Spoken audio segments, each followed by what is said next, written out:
Murega, that is Hebrew for how are you guys doing? I'm here to bring you the word of encouragement from the book of Deuteronomy chapter 6, verse 4 and 5.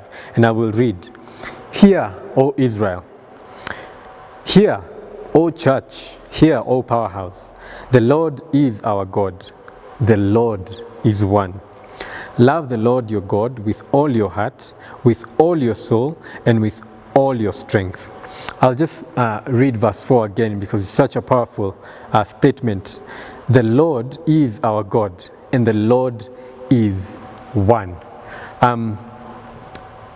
He gave these commandments to the Israelites back when Moses was leading the Israelites. And also the first commandment that he gave the Israelites was that they were to have no other gods before him. The second commandment was that they were not to have any idols that they would worship or bow down to. And also in the Bible, there's so many places where you can see the writers of the Bible urging us not to have any idols or anything that we put on a pedestal above God.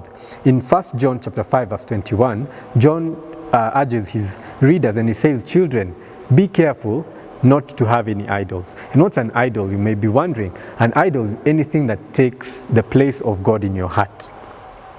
Anything that takes God's place in your heart. And God says that we should love him with all our heart, with all our mind, with all our strength, and with all our soul. In the Old Testament, we see Saul, who was chosen to be the first king of Israel. He loved God with all of his heart. But later, he allowed power to come in and take God's place in his heart. And that's where the downhill road for him started. In the New Testament, we meet Judas. Judas was selected to be one of the disciples. And likewise, he put something in his heart that took God's place there. And that was the love of money. And that's how we see Judas betraying Jesus and ultimately hanging himself. And so I'm asking you today, and also asking myself, what is threatening to take God's place in your heart today? What may be threatening, or what has taken God's place in your heart today?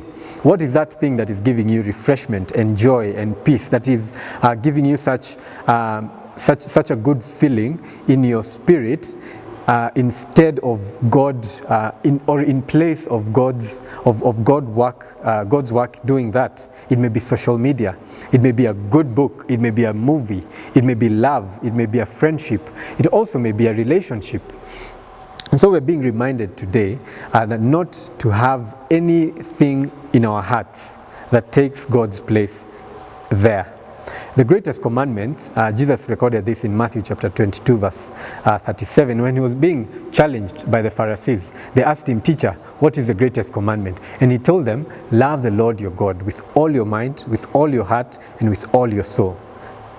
And so I'm also urging us today and encouraging us not to have any idols. And I'm also, this is also a call to search ourselves, to introspect who we are, even in our hearts and in our deepest parts of our beings, of anything that may be threatening to take God's place in our hearts. And so my prayer is what Psalms 139 says towards the end, that would you search me, O God? You can pray this with me. Would you search me, O God, and see me? Would you test me and see if there are any anxious thoughts?